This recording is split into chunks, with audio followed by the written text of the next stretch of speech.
जय हिंद। एक बार फिर से स्वागत है आप सभी का जैकबॉट चैनल में। आज हम लोग करेंगे पंचतंत्र की कहानी का पहला तंत्र का पाठ 9, जिसका नाम है बल नहीं बुद्धि बड़ी। किसी जंगल में एक शेर रहता था। वह नित्य ही ढेरों हिरन, मोर, खरगोश इत्यादि जानवर को मारकर खा जाता था। बेचारे जानवर शेर के आतंक से बड़े दुखी हो गए थे। इस दमन से तंग आकर एक दिन जंगल के जानवरों ने मिलकर यह निर्णय किया कि वे सब के सब शेर के पास जाएंगे और सारी बात तय करेंगे। इसी प्रकार सभी जानवर इकट्ठे होकर शेर के पास पहुंचे और कहा, हे जंगल के राजा, आप हमारे साथ यह समझौता कर ले कि आप हम सबको एक साथ तंग नहीं करेंगे। हम आपके भोजन के लिए नित्य एक जानवर को यहीं पर भेज दिया करेंगे। इससे आपको भी कष्ट नहीं होगा और हमें भी पता चला जाएगा कि हमारा जीवन कितना बाकी है। उन सब की बातें सुनकर शेर बोला, वाह, आप लोग भी ठीक ही कहते हैं, परंतु यदि मेरे यहाँ बैठे बैठे एक जानवर नहीं आएगा तो मैं सबको खा जाऊंगा। नहीं महाराज, ऐसा नहीं होगा। आप हम सब पर विश्वास रखिए, हम अपने वचन का पालन करेंगे। यह कहकर सभी जानवर वहां से आ गए और अपने वचन के अनुसार रोजाना ही एक जानवर शेर के पास उसके भोजन के रूप में चला जाता। एक बार जब छोटे खरगोश की बारी आई तो बेचारा भाग्य का मारा सोचता जा रहा था कि किसी प्रकार उसकी जान बच सके। यही सोचते सोचते वह धीरे धीरे चला जा रहा था। रास्ते में उसने एक पुराना कुआं देखा। जैसे ही उसने उस कुएं से झांक कर देखा तो उसे अपनी छाया नजर आई। बस तभी उसके दिमाग में एक तरकीब आ गई और वह खुश हो उठा। अब वह और धीरे धीरे चलने लगा। उधर शेर क्रोध से पागल हुआ अपने भोजन की प्रतीक्षा कर रहा था, क्योंकि भोजन का समय बीता जा रहा था। जैसे ही शेर ने खरगोश को आते देखा तो वह क्रोध से गर्मा उठा। क्यों बे पिद्दे, एक तो तू पहले ही जरा सा है, दूसरे इतनी देर से आया है। याद रख, आज तेरी वजह से सारे जानवर की आफत आएगी। खरगोश शेर के क्रोध को देखकर डर गया था, मगर फिर भी बड़े धैर्य से बोला, हे जंगल के राजा, मैं निर्दोष हूँ। मैंने और अपने साथियों ने यह जान लिया था कि मेरे अकेले के खाने से आपका पेट नहीं भरेगा, इसलिए हम वहां से 5 खरगोश इकट्ठे चले। पर वाह रे नसीब, अभी हम रास्ते में ही थे कि एक गुफा में से एक शेर निकल आया। उसने निकलते ही कहा, अरे ओ खरगोश के बच्चों, इधर आओ। हम उस शेर की आवाज सुनकर डर गए। फिर भी मैंने आगे बढ़कर कहा, देखो महाराज, हम अपने राजा के पास जा रहे हैं। आप हमें रोकने का कष्ट न करें। कौन राजा? कैसा राजा? अरे इस जंगल के तो असली राजा हम हैं। हमारे होते हुए दूसरा राजा नहीं बन सकता। यदि कोई तुम्हारा राजा है तो 4 खरगोश को मेरे पास छोड़ जाओ और तुम अकेले जाकर उस राजा को हमारे पास ले आओ। आज यह निर्णय करके ही रहेंगे कि कौन इस जंगल का राजा है। बस मैं वहां से भाग आया। अब आप ही बताओ कि हम क्या करें। यह सुनते ही शेर को और क्रोध आ गया। उसने खरगोश की ओर देखकर कहा, मेरे होते हुए दूसरा कोई राजा नहीं बन सकता। आज मैं उसके मांस से अपना भोजन करूंगा। इस जंगल का एक ही राजा है और वो मैं हूँ। खरगोश ने कहा, महाराज, यह सत्य है, आप ही हमारे राजा हैं, मगर वह दुष्ट हम आपकी प्रजा को सता रहा है। जिस राजा की प्रजा सुखी नहीं, वह शीघ्र ही नष्ट हो जाता है। खरगोश की बात सुनकर शेर गरज कर बोला, तू मुझे जल्दी से उस शेर को दिखा ताकि मैं उसे ठिकाने लगा सकूं।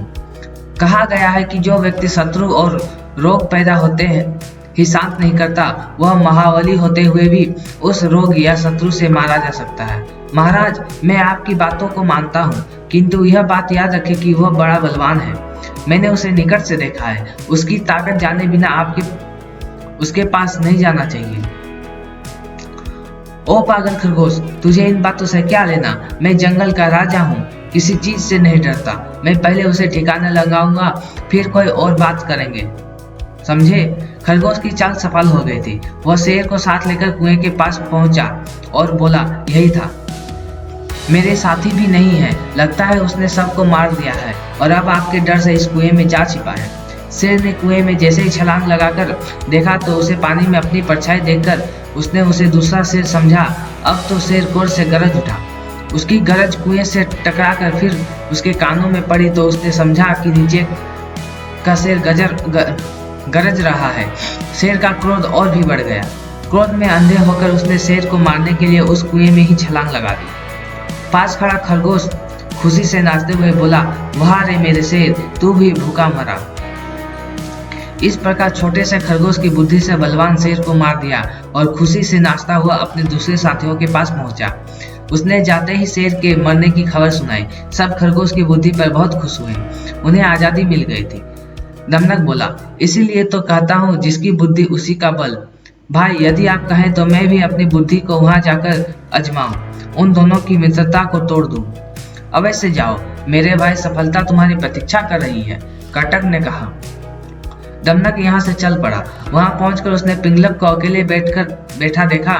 बस मौका अच्छा था। उसने जाते ही उसे प्रणाम किया और उसके चरणों में बैठ गया। क्या बात है दमनक, बहुत दिनों के बाद नजर आ रहे हो। महाराज, ऐसा लगता है कि अब आपको हमसे प्यार नहीं रहा, मगर जब मैंने देखा कि राज्य की हालत खराब हो रही है तब मुझसे नहीं रहा गया और मैं सीधा आपके पास चला आया। शेर बोला, नहीं मित्र, मैं तुम्हें कभी नहीं भूल सकता। तुमने ही तो मुझे ऐसा मित्र दिया जिसने जीवन ही बदल दिया। ऐसा शक्तिशाली मित्र पाकर तो हम बिल्कुल ही चिंता मुक्त हो गए हैं। दमनक ने मौका ताककर तुरंत बोला, महाराज, आपकी सब बातें ठीक होते हुए भी गलत है, क्योंकि आप तो यह भूल ही गए हैं कि आपका यह मित्र घास खाने वाला है। यदि किसी मांस खाने वाले शत्रु ने आप पर हमला कर दिया तो यह उसका मुकाबला नहीं कर सकेगा। इस प्रकार आप धोखे में ही मारे जाएंगे। इससे तो अच्छा है आप पहले इस दांव लगाकर मार डालो, पहले ही इसे दांव लगाकर मार डालो।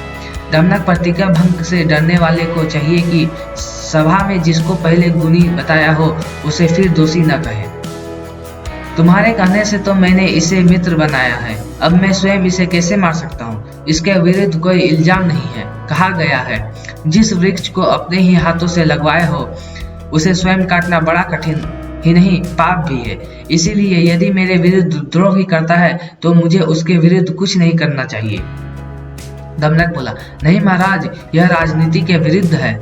द्रोह करने वाले को भी क्षमा नहीं करना चाहिए। इसके लिए कहा गया है, सगान धन वालों को, दरबार शक्ति वालों को, भेद जानने वालों को, अपना धंधा जानने वाले को और आधा राज्य लेने वाले को जो नहीं मारता वह स्वयं मारा जाता है, फिर वह बैल घास खाता है। आप स्वयं मांस खाते हैं, आपकी सारी प्रजा मांस खाती है। यह तो हिंसा और अहिंसा का युद्ध आरंभ हो गया है। शायद आपको पता नहीं कि इस बैल के आने से आपकी प्रजा को मांस मिलना बंद हो गया है। इसलिए यह सब पशु धीरे धीरे आपको छोड़कर चले जाएंगे, फिर आपका सर्वनाश ही है।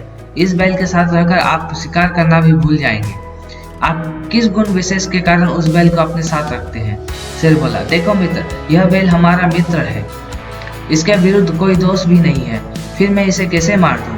महाराज, एक बात याद रखो, जिसको स्वभाव का ज्ञान न हो उसे सहारा मत दो। खटमल के दोष में धीरे धीरे सरकने वाली जू मारी गई थी, वह कैसे। शेर बोला, सुनो महाराज उस जू की कहानी। आज के वीडियो में बस इतना ही। अगर आपको वीडियो या कहानी पसंद आई हो तो वीडियो को लाइक करना ना भूलें, शेयर करना ना भूलें और आगे के ऐसे ही वीडियो देखने के लिए चैनल को सब्सक्राइब करें। तब तक के लिए जय हिंद।